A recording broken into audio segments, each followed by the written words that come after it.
I do remember one time where one of the adults read us a little short story about teenage girls making out, and me and a few other girls, as well as this adult, would act it out. I vaguely remember a game called Rape in the Dark. You got to be it, but you were the rapist. We were taught that no one outside of our group would understand what we did. They weren't close enough to God to be able to understand the concepts that we practiced and believed. My parents were a part of this group for its religious aspect. However, they were never involved with the sexual aspect of things.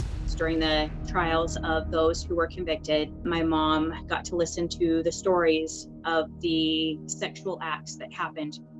And she spoke of many times of walking out of that courtroom and throwing up. Well, joining us now are Dawn and Anessa, along with survivor Andrea, who is also joining us virtually. So Andrea, thank you for joining us.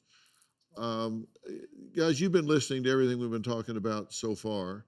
These experiences sound absolutely horrific, like these games and that sort of thing. But then I realized that at the time that this is happening, you have nothing to compare this to, correct? It was completely normalized. Everybody there was doing it. All of the children played the games together. It just was life. There was no reason to think that something was wrong. How did this, for you, strike a contrast where you learned this is a cult, this is a bad thing? The majority of it came after the raid when everything fell apart. There was one instance that I remember specifically when they had us performing sexual acts on other young girls, younger than me, and I was one of the older of the children.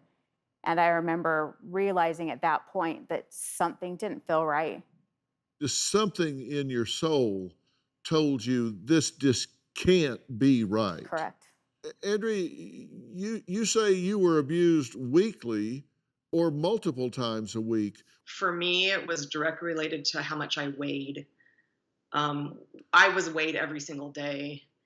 And we had like a 3 to 5 pound weight range. And if I got over 108, then I was, going to hell, and I wouldn't get called to go have sex. Then you didn't feel special. Then you knew you were going to go to hell. So it was tough. But yeah, it was on a daily to weekly basis for sure. And I was there for 5 years. They had it set up where you were motivated to be raped because Absolutely. that was your ticket to heaven. Absolutely. That is a demented, sick system. Do you have a story or a question for me? Click the link in the description and tell me what in the world is going on.